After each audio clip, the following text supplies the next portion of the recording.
The Richest Man in Babylon. George Samuel Clason explains that the book originated from a series of pamphlets distributed in banks and financial institutions at the time, in the form of parables with financial lessons.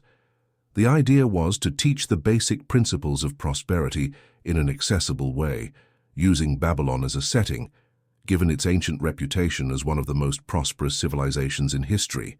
The preface also explains how the teachings of Akkad, the richest man in Babylon, are universal and timeless. The financial lessons he shares are simple yet powerful, focusing on healthy money management habits such as saving, investing, avoiding debt, and seeking financial education. Clason argues that just as the inhabitants of Babylon used this wisdom to achieve great wealth and prosperity, anyone can apply it in their own life.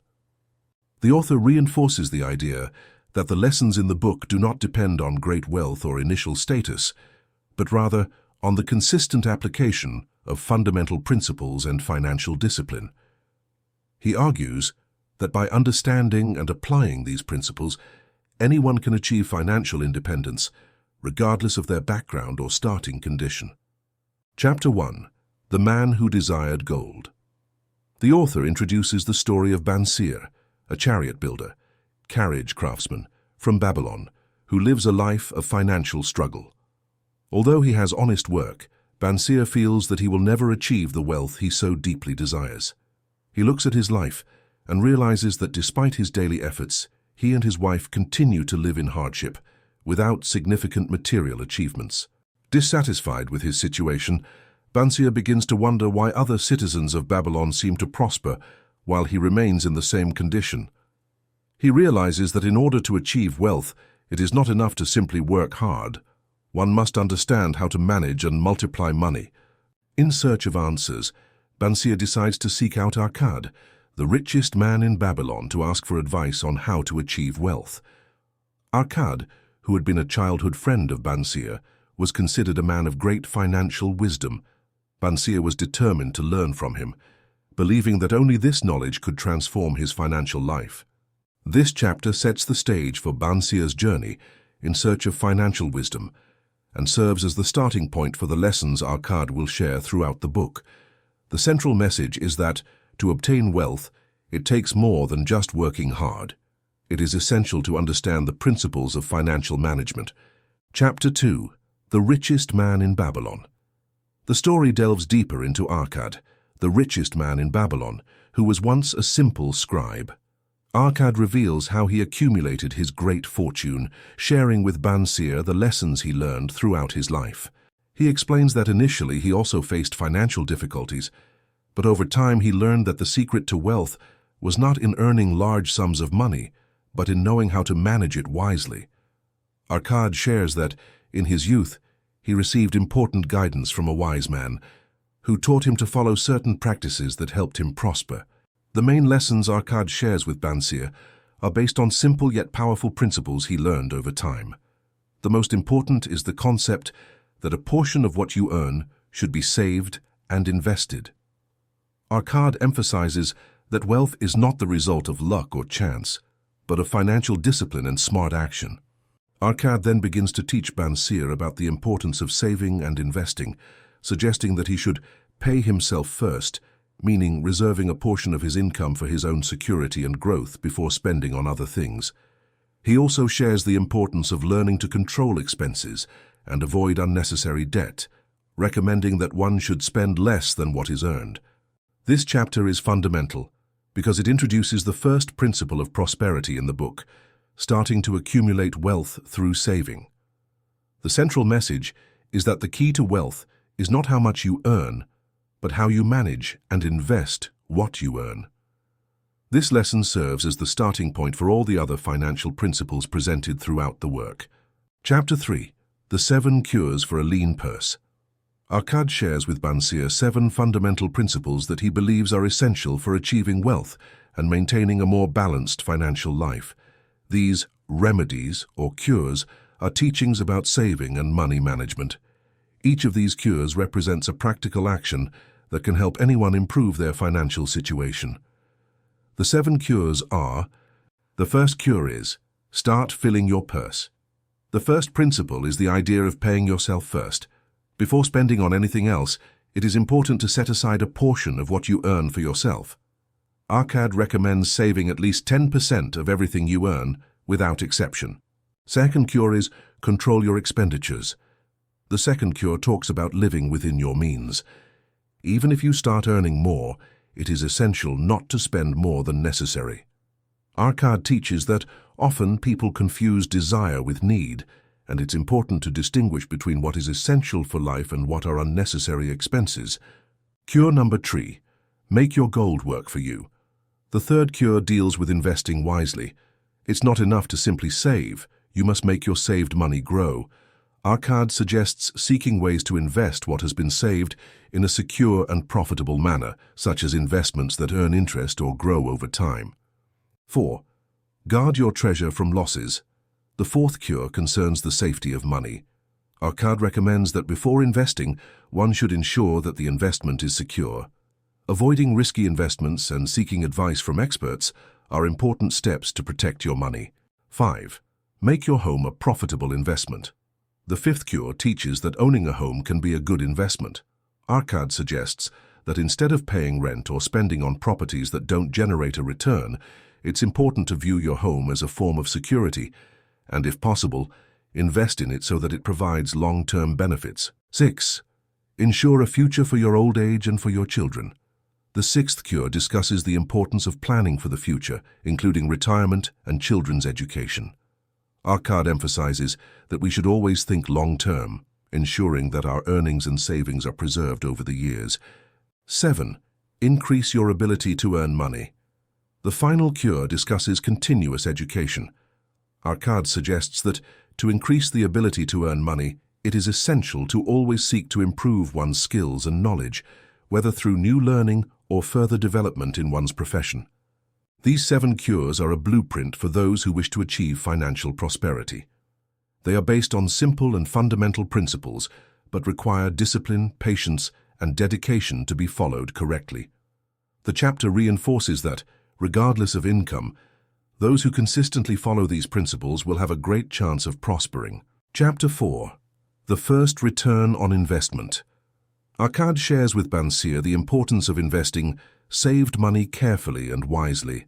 He tells him that, in his youth, he made an investment with an experienced artisan who knew how to turn gold into jewelry, which ensured a safe return. The lesson is clear. Before investing, it is essential to thoroughly understand what is being done and to trust people and opportunities with proven knowledge. Arcad also emphasizes that the true return on investment does not come from quick profits, but from wisdom and patience. Investing in areas you understand and avoiding excessive risk is the path to steady financial growth. He reinforces that investments should be made gradually and with caution to ensure that the money grows in a safe and consistent manner over time. Chapter 5. Make your home a profitable investment. Arcad teaches that owning a home can be a smart form of investment, not just an expense. He highlights that, instead of paying rent, one should seek the opportunity to acquire a property, as this represents a way to accumulate wealth over time. In this case, the home ceases to be merely an expense and becomes a building block for future value. Arcad also mentions that, when purchasing a home, it is important to ensure that the property is affordable within the buyer's financial conditions. The purchase of a home should be made wisely, without compromising finances, and without falling into the temptation of living in a property that exceeds one's means. The home should be a secure investment with potential for appreciation over time.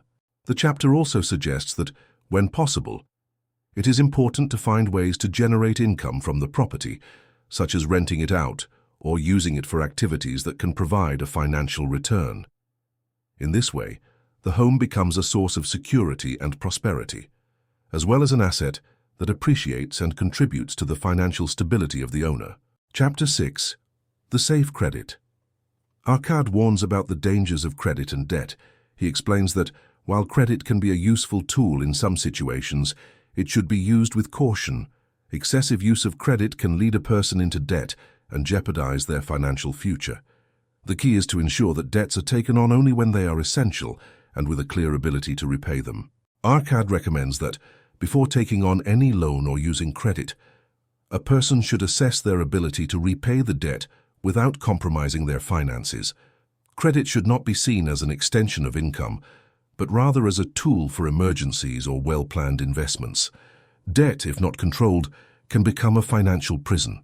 The chapter emphasizes that if credit is used responsibly, it can be a way to leverage financial growth, but it should never be used to finance impulsive consumption habits.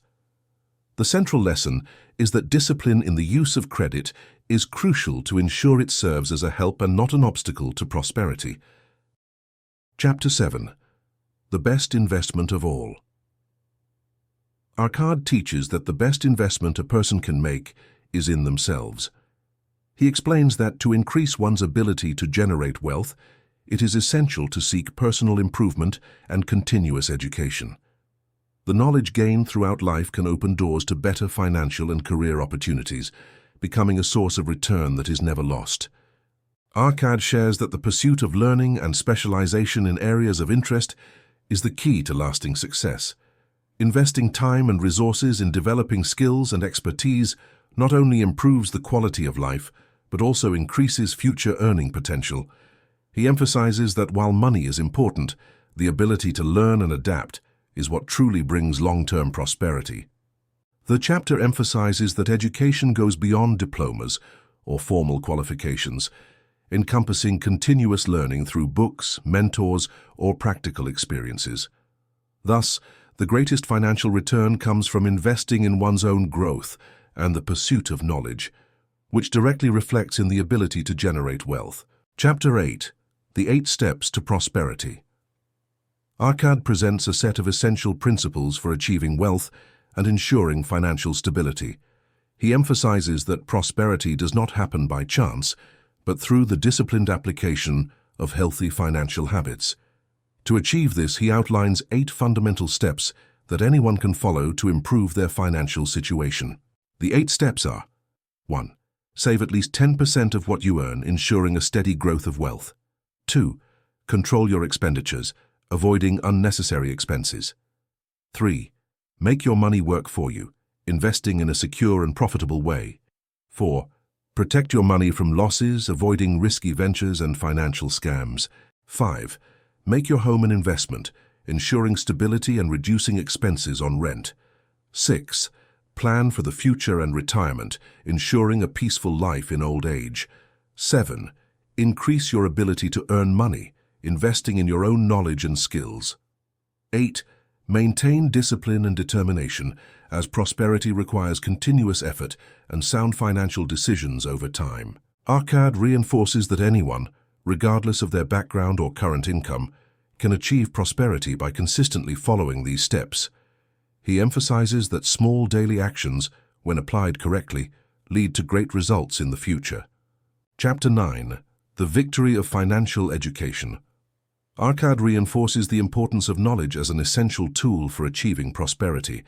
He explains that true wealth is not just in accumulated money, but in the ability to manage and multiply resources wisely. Financial education is the key differentiator between those who prosper and those who face constant struggles. Arcad highlights that understanding concepts like saving, investing, controlling expenses, and protecting assets allows anyone to make safer and more effective financial decisions. He points out that many remain in poverty because they do not seek to learn how money works.